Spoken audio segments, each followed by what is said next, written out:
à tous. J'ai changé de serveur. Alors, quel est le rapport avec le tarot? Eh bien, énorme, parce que le tarot avait prévu tout ce qui s'est passé lors du changement de serveur. Je vous explique ça maintenant.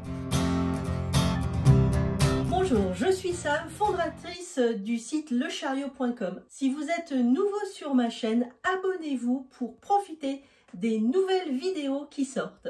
Quel est le rapport entre le tarot et le fait de changer d'hébergeur? Eh bien, très important, parce que justement, le tarot donne des messages, même parfois, au-delà de ce que l'on comprend.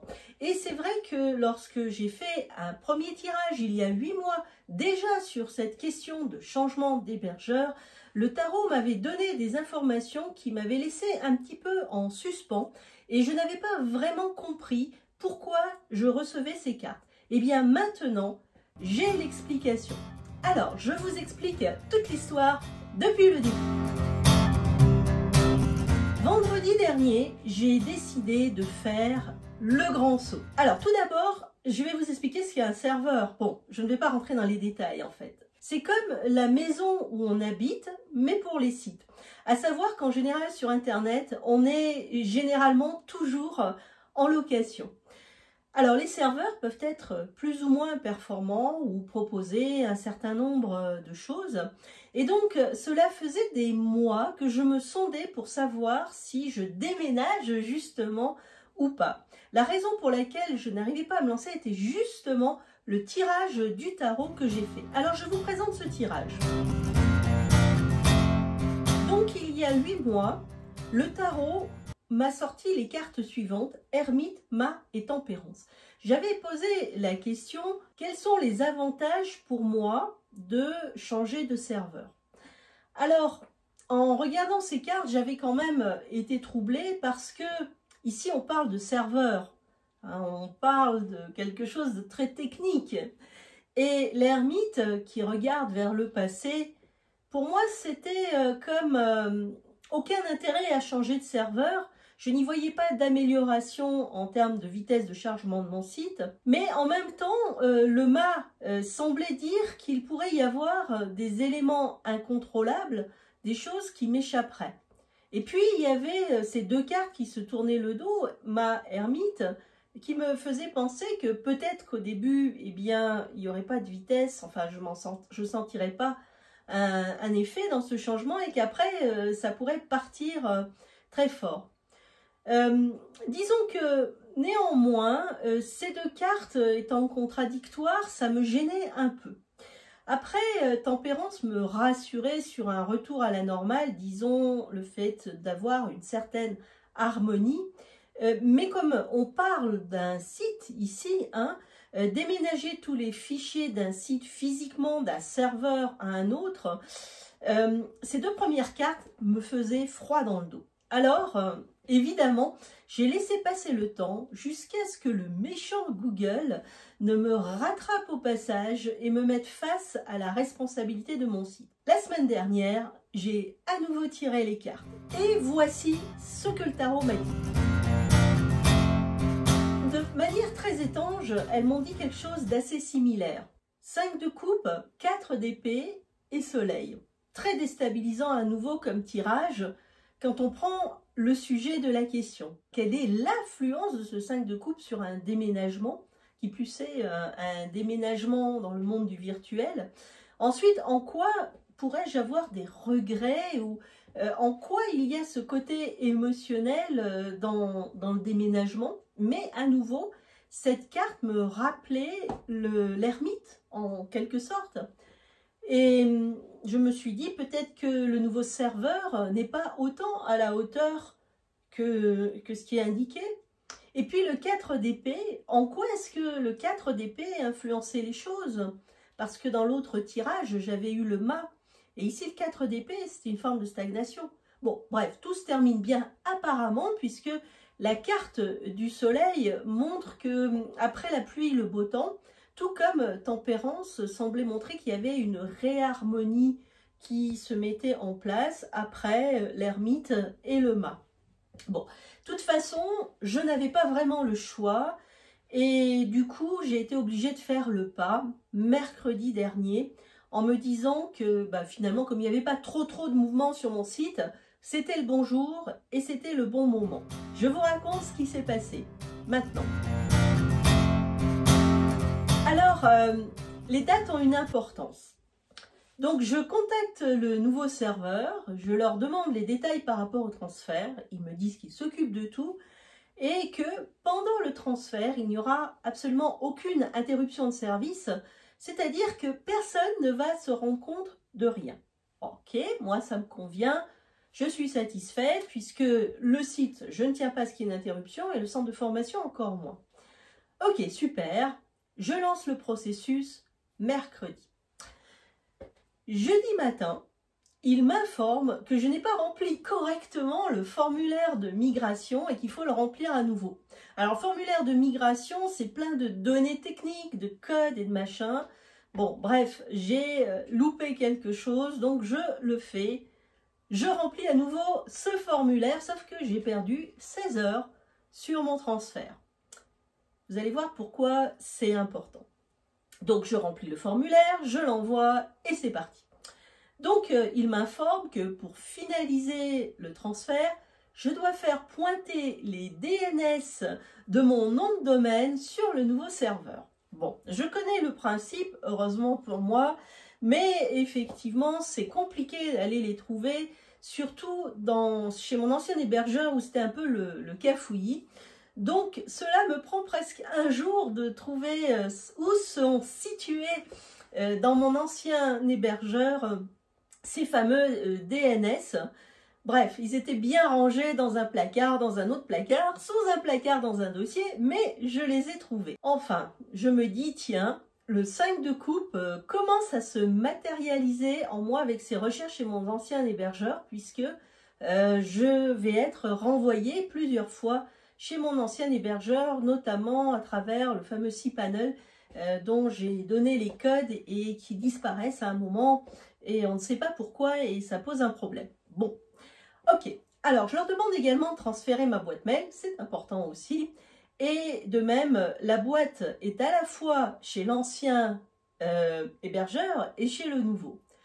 Donc, c'est un peu compliqué au départ, mais heureusement, j'ai une boîte de rechange et je prévois ça vendredi. Donc, je pointe les DNS sur mon nouvel hébergeur et là, à nouveau, mauvaise nouvelle. Je l'ai fait trop tôt.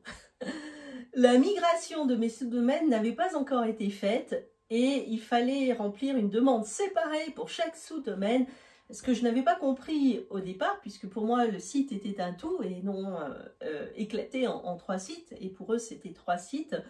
Et voilà le 4 DP qui se présente. J'ai un site qui est partiellement transféré avec des DNS qui pointent sur donc mon nouvel hébergeur et qui pose un problème pour le transfert du reste de mes sites. Et je n'accède plus à mon ancien hébergeur, donc le 5 de coupe que je regarde ici avec regret, effectivement, parce que je ne peux plus faire marche arrière et il y a un problème dans la procédure qui s'avère particulièrement gênant puisque ça va créer des erreurs. Bon, je ne le sais pas encore à ce moment-là, mais effectivement, ça va me bloquer. Et en fait, les heures passent, nous sommes jeudi soir, et je commence à être vraiment contrariée parce que le vendredi soir, c'est le jour de la newsletter. Et si mon site n'est pas accessible à ce moment-là, c'est problématique. Vendredi matin, je regarde l'état des transferts.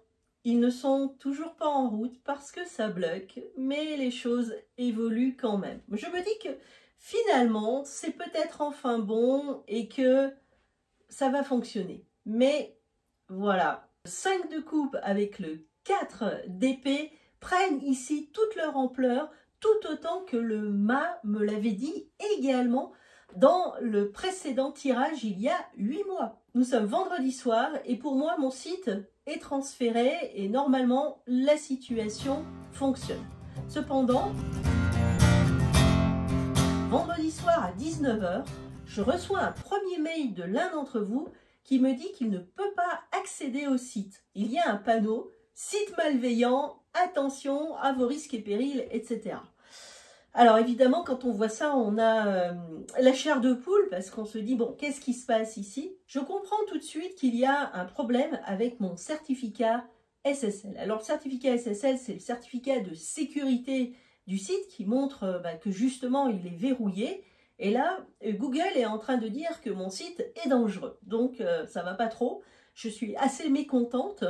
De plus que nous sommes vendredi soir, mon site est inaccessible et la newsletter est lancée. Donc là, après ces 3 jours, alors que normalement le transfert aurait dû être terminé jeudi matin, je commence à sentir la pression des balanciers en moi qui essayent de me déstabiliser et de faire monter la colère. Alors, pour la petite histoire, qu'est-ce que sont les balanciers? Alors, les balanciers, c'est un terme que j'emprunte à un physicien quantique qui s'appelle Vadim Zeland. Donc, il parle de cela dans une série de livres qui s'appelle Transurfing. Alors, les balanciers sont des sortes de structures énergétiques qui se nourrissent de l'énergie de leurs adhérents. Et les adhérents, eh bien, ce sont les personnes qui sont sous l'emprise de ces balanciers. Donc ici, pour moi, le balancier, c'est Google. Et Google, effectivement, se nourrit de notre énergie. Je crois que je n'ai pas besoin de faire un dessin par rapport à cela. Donc, ils se nourrissent de l'énergie de leurs adhérents et donc ils créent des situations qui génèrent donc certaines émotions, comme par exemple la colère, mais pas seulement, qui leur permet, eux, de tirer cette énergie et donc de grandir, de grossir et d'être plus puissants. Alors évidemment, on est complètement dans un monde absolument incroyable et ce que je vous explique n'est peut-être pas forcément compréhensible pour tout le monde, surtout résumé comme ça, mais j'en parle beaucoup plus en détail dans ma vidéo sur la suite des bâtons. Je vous propose de vous reporter à cette vidéo ou à l'article que j'ai écrit également sur cette suite des bâtons pour comprendre exactement ce que veut dire balancier. Donc moi je n'ai pas envie de nourrir donc le balancier Google.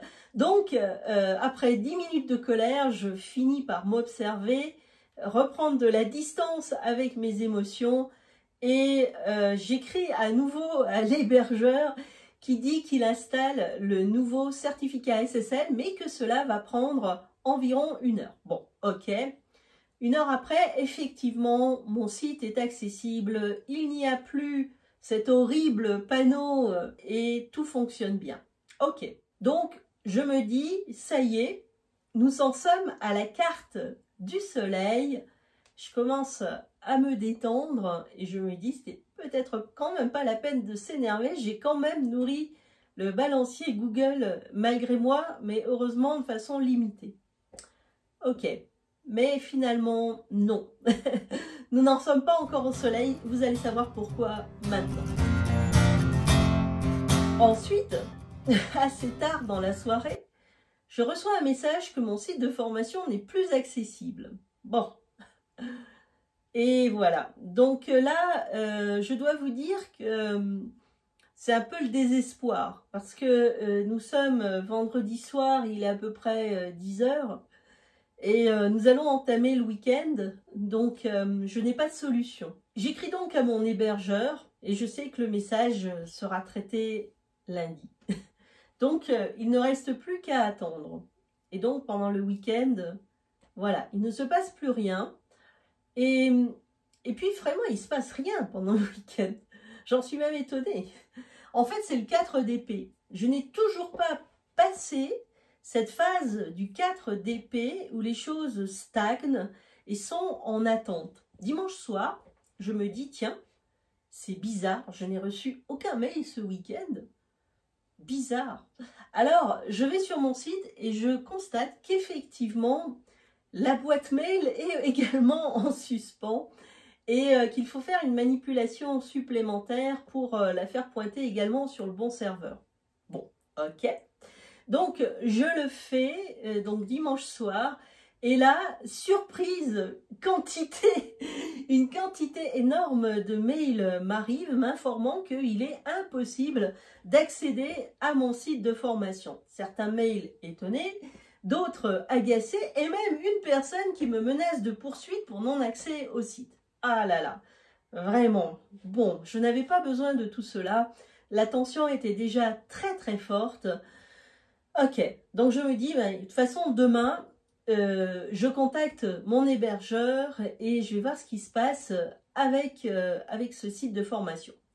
Ok, donc le lendemain, je contacte l'hébergeur qui m'informe que effectivement j'avais fait pointer les DNS trop tôt et qu'à cause de ça, ça a posé pas mal de problèmes. Ils n'ont pas pu accéder aux 6 panels, 5 de coupe, n'est-ce pas? Et qu'ils ont été obligés de rechercher l'adresse IP, je ne sais plus trop quoi, parce qu'il bon, y a beaucoup de choses techniques, mais qu'ils ont réussi et que le processus de transfert est en cours. Cela prend toute la matinée de lundi de faire ce transfert. Pendant ce temps, je réponds à mes mails, ça me prend plus de 2 heures.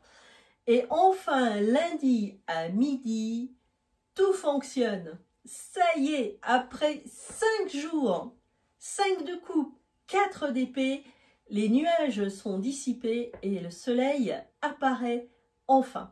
Alors, qu'est-ce que je peux dire par rapport à tout ça? C'est que vraiment, le tarot est un outil formidable parce qu'il me l'a dit tout ça. Et 8 mois auparavant, il m'a dit exactement la même chose parce que effectivement, j'aurais fait ça 8 mois avant ou la semaine dernière, je serais sans doute passée par les mêmes phases. Donc il m'a expliqué que le nouveau serveur serait bien, hein, c'est donc Tempérance, il y a 8 mois, ou le Soleil maintenant. Effectivement, je suis particulièrement satisfait d'eux et en plus, ils sont extrêmement réactifs à la seconde près, ils répondent, ça m'a énormément conforté, ça m'a aidé parce que j'ai quand même passé 5 jours assez stressants. C'est VPX, alors je ne le dis pas pour faire de la réclame, mais ce qui me plaît chez ce serveur, c'est qu'en même temps, ils aident la cause donc des chiens sans abri et des chats, et que c'est une cause qui me tient à cœur. Je suis heureuse d'avoir allié un outil de travail avec une cause qui est vraiment importante pour moi. Maintenant, en plus, j'aide les chiens et les chats sans abri, ce que je faisais d'ailleurs déjà par ailleurs. Donc il y a un an, l'ermite et le mât m'avaient fait reculer. Mais finalement, ça n'a servi à rien parce que j'ai été forcée par les événements et par Google à passer par là. Mais le précédent tirage avait exactement la même structure que le tirage que j'ai fait il y a 8 jours.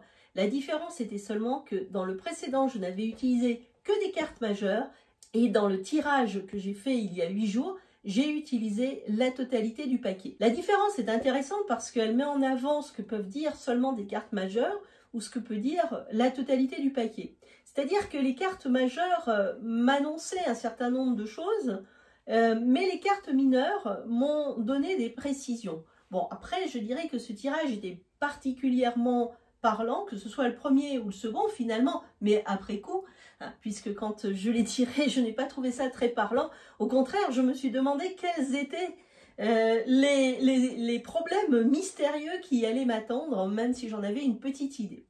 L'important donc était finalement la fin dans les 2 tirages. Et dans les 2 tirages, nous avons un arcane majeur qui indique que sans doute c'était quand même la bonne voie et que c'était la bonne chose à faire. Tempérance au départ qui me disait, ben voilà, ça sera mieux, ton site va être plus harmonieux, il va être plus souple, etc. Mais visiblement, je n'avais pas été sensible à cet argument et par conséquent, le tarot m'a donné l'argument du soleil qui m'a influencé beaucoup plus puisqu'il m'a donné cette idée de réussite pour le site qui, cette fois-ci, aurait un transfert qui serait vraiment fonctionnel pour lui. Donc, comme vous pouvez constater, l'interprétation d'un tirage, c'est vraiment important. J'ai eu peur des problèmes que pouvait générer le transfert, mais je n'y ai pas échappé, comme quoi il faut être conscient de ce que nous dit le tarot et puis s'y préparer et peut-être même lui demander des détails, parfois avec des tirages supplémentaires. Quoi qu'il en soit, j'ai réussi à minimiser les potentiels en excès en ne m'énervant qu'une fois sur tout le processus. Et là, je suis vraiment très fière de moi. Je vous remercie de m'avoir écouté. Je vous dis à très bientôt dans une prochaine vidéo. N'oubliez pas de vous abonner à ma chaîne si vous ne l'avez pas encore fait pour recevoir mes nouvelles vidéos. Merci, au revoir.